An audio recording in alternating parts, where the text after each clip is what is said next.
a couple of weeks ago I did a video and it was about being burnt out, and I said if you were burnt out at the time to take a couple of weeks off, go through seed catalogs and get ready for your fall garden. Well, it's been a couple of weeks, and so I am going to get you prepared with this video.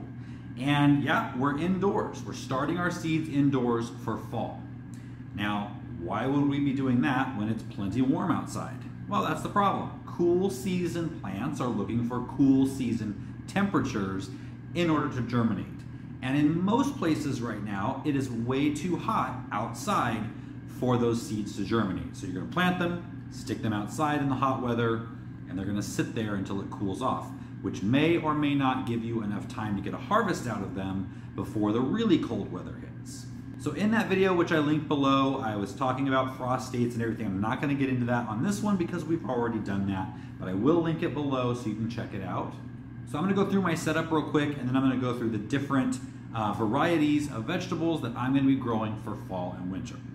And I've done a lot of grow light videos, so I'm not gonna get into every minute detail about grow lights. I will go through the 3 choices that you have, how I'm gonna set it up, and then I'll get into planting and all of that. So first off, I need something to hang my grow light on. Now you might be able to use the ceiling if you have hooks, or I used to use the beams in the rafters in the garage. I'm gonna be starting mine indoors. It's too hot even in the garage. Actually, it's probably hotter in the garage than it is outside some days. But I got this on Amazon. It's a very lightweight grow light stand. It's got a few ways to hang the lights on it. It was relatively inexpensive. I will link, all of these products will be linked on my Products I Love page on my website, nextlevelgardening.tv. And I'm going to be using the Viper Spectra XS4000, which I've been using for a few months now. And it actually made it through the move very well. Now you can set this stand on the floor with a table beneath it. You can set it up on a table if you want to get the height. Or you can just do it like this and hang it a little bit lower and put your seedlings on the floor. Now I've used other grow lights in the past. I've had some reviews on this channel, and most of them are pretty good. I'd say they're all within, you know, a good range of good to great. I do think the Viper Spectra is the best brand that I've tried. Not only have they been the best for growing, but they've been the best for you guys because they've given several away, and we're actually going to be doing another giveaway with Viper Spectra next month, sometime in September. Don't have an exact date. I'll keep you updated. So again, this is the XS4000, and it is a full spectrum LED grow light. What I love about it, well, a few things that I love about it, is that it's very strong, but you don't have to have some kind of contraption that raises and lowers the light for you to get them closer or further away from your plants. They've got a dimmer switch or dimmer knob that takes it from low all the way to super bright where you can barely look at it. Now, in terms of heat that this puts out, it's got a great heat sink all along the back of it, or the top of it, and on low, both the top and the bottom are cool to the touch. And on high, there's a little warmth to the bottom, the actual light side, but the top stays cool. So that's really good to know, especially if you're trying to control the heat. So Viper Spectra has different price point products. I'll link below the different products. I'll also link our specified discount for our channel that you can get on several of their products. However, I do understand that as great as these grow lights are, they're not for every single budget. So I do think that if you can save your money to invest in one of these, I think you're going to be really happy that you did that. But there are some other options in the meantime. So one of the options, it used to be at least, a CFL, one of the swirly type of bulbs. They used to have those. I don't know if they're not making them anymore, but with the link that I had, it's hit or miss whether they're available or not. And I've heard from a lot of you that they don't make them anymore. And that could be the case. So another choice is one of these long shop lights with the LED tubes. That works just fine. The difference between something like this and something like a professional grow light is with this, the strength of the light only travels about 3 inches. So you need to always keep your plants, the leaves of your plants, within 3 inches of the light bulbs themselves. So you're either raising and lowering this as they grow, or you're raising and lowering the plants as they grow. Now these don't have to say grow light on the package. They have these that come just to light up a workshop or something. They just need to have the right numbers on the box. So those numbers will show up on every box that you buy, or don't buy them if you don't know, but usually on the box they're going to list the Kelvin and the lumens. The lumens is the intensity of the light. How bright is that light? And you're looking for 1500 to 2000 lumens. That's what it needs to say on the box. The next number you're looking for is Kelvin, and that is the temperature of the light. Not necessarily the hot that you can feel, the heat or the cold of the light, but the color, hot or cold. And you want it to mimic the sunlight, right? So you're looking for 4500 to 6500 Kelvin. And as long as the package has that range of both of those numbers, doesn't have to say grow light, those are good for you. Now, usually I will recommend a heat mat for seedlings or seed starting with a thermostat. Not this time. Again, we are looking to grow cool season plants, and they're not looking for heat to germinate. So we want to stay away from that. Keep that for your spring and early winter starting. A couple more quick things which I don't have examples of because they're somewhere packed in boxes that we have not yet gone through, and I looked for about a half an hour this morning and still couldn't find them. So, but I have all of these products again that I use on the website under products I love, link below. But it would be some type of seed tray, whether it's cells, whether it's just an open seed tray, or whether it's some kind of homemade seed starting, like a milk carton or anything like that you want to use. Just make sure they have good drainage holes in the bottom. In terms of the media that you will start the seeds in, it needs to be a very fine medium, either a peat base or cocoa coir base, with a little bit of perlite maybe thrown in for some drainage. You don't want to use garden soil, and you don't want to use some type of heavy compost. And you don't want to use homemade compost either, because most of the time that's going to have some pathogens in there that will, it's not a sterile mix, and so it could lead to damping off or other fungal issues. I'll get into this more next week when we actually sow our seeds. Right now I want to talk about the seeds that I'm growing this fall.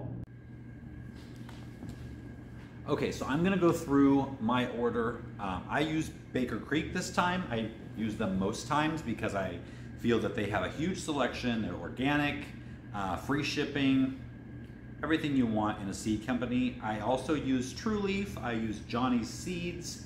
I'm not affiliated with anyone, but I happen to love Baker Creek.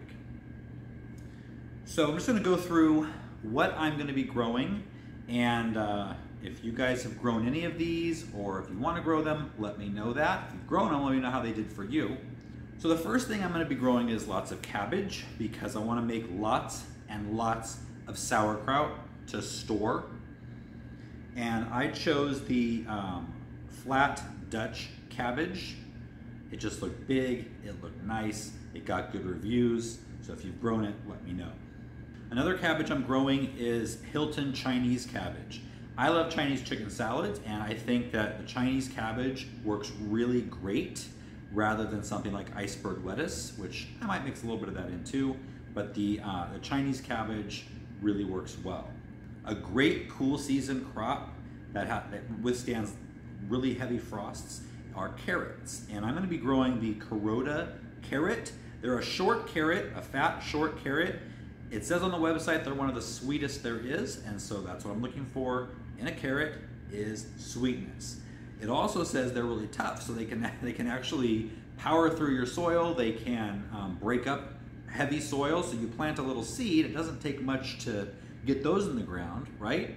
But then when they grow down and expand and push out their smaller roots, they're actually doing the work of breaking up your soil. So if you have compacted soil, put a shallow layer of compost over the top, put some of these carrots. They also have things like forage radishes that will do all that work for you, and then when you go back and harvest these and pull them out, it has broken up the soil for you. The water is able to get into the spots where you pulled those carrots out of, and as well as the compost going down in there, worms come up and they really start to make your soil nice and pliable without you having to do the back-breaking shovel work. So they're kind of like a companion plant that you can eat. Now, another companion plant that I'm getting for the fall winter garden is the Dara flowering carrot. Member of the carrot family. If you've watched my other companion planted videos, you know I talk about umbel flowers a lot. Umbel flowers are flowers that look like an umbrella, and those attract lots of beneficial insects, predatory insects like hoverflies, lacewings, parasitic wasps. Those attract all of those that will help take care of the pests for you. So that one is strictly a companion plant, not edible. Bull's blood beet, those are my favorite beets. They are fast growing, they have beautiful leaves and deep, deep red purple roots on them. Very flavorful. Pick them when they're about golf ball size. That's when they're the most tender. When they start getting really big, they can sometimes get kind of woody and bitter. This next one caught Emily's eye. It's the tennis ball lettuce. It's a 55-day lettuce, so it takes 55 days from seed to harvest, but they're loose heads, almost like a butter lettuce. They're about 4 to 6 inches in diameter, the actual head, once they're mature. Now, one of the things I love about Baker Creek is they have, especially if you get their full catalog, which is like $10, I think, they've got heirloom seeds have stories that go with them. And not all of them are true, or may be true. There's something that's passed down, so it may or may not be true. This one is said, this variety is old enough where it said it was grown by Thomas Jefferson. It says it's documented to have been grown by Thomas Jefferson, and he said that it didn't require a lot of care and attention. Plus, they're really cute. You could just sit one on a plate and there's your salad.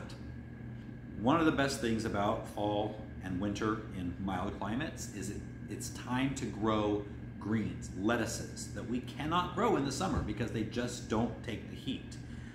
But salads get boring. By about your second, third month in, they start to get boring. So you can really give your salad a pop with this next lettuce mix. It's a cosmic crimson mix. Look at all those colors of lettuces that can be on your plate. I mean, that's just a visual treat right there. Now, I like a little bit of bitterness in my salad, not a lot, but I do like a good mesclun mix. It's a European greens mix that's got a bunch of different things. Now, this one's got a great mix. It's got a couple different types of lettuces, radicchio, arugula, endive, orac, mizuna, kale, mustard, corn salad, and more. So that's gonna be a good mix. Emily and Noah won't eat them. They call them weeds, but I do like to throw some of that in with a mixture of other lettuces just for that little tiny bit of bitterness. One of the most, I'd say one of the hardest workers in the garden, if you like greens, is Swiss chard, because it grows through cold. It can grow and take heavy frost and snow even, and it can also take the heat of summer. Now, it may not look its best at either one of those times, but it will hang in there and it will give you almost year-round greens. So I'm going to be growing the 5-color silver beet Swiss chard this year. Swiss chard is almost like spinach in flavor, maybe a little less irony, I don't know. It is great cooked with some onions and some bacon fat. My family's from the South, so lots of things are cooked in bacon fat, but it is delicious. Peas are one of my favorite things to grow in the cool season, and my favorite pea of all time is Lincoln. And I know this because I had several different varieties of pea last year, and not only did Lincoln outperform the others in terms of production, in terms of disease resistance, it was the last one to get the powdery mildew, but its peas can actually fill the pod without getting starchy, and they do fill the pod. So you get a really good harvest. Not only do you get a lot of pods, but you get a lot of big, plump peas that are great for eating fresh or for cooking. And then just to bring a little more color to the cool season garden, now this is more for mild winter climates. If you don't have a mild winter climate, you're gonna wanna hold off on these until you can get them started in early spring, and that would be sweet peas. Ornamental sweet peas that add so much color, they add height to the garden, and they add the most beautiful fragrance as well. So you gotta always throw in the companion plants with the vegetables, with the color, just to keep your garden beautiful, to keep it inviting, not only for people, but for all those beneficial insects to come and take care of your garden for you. So that is what I'm growing for fall 2021.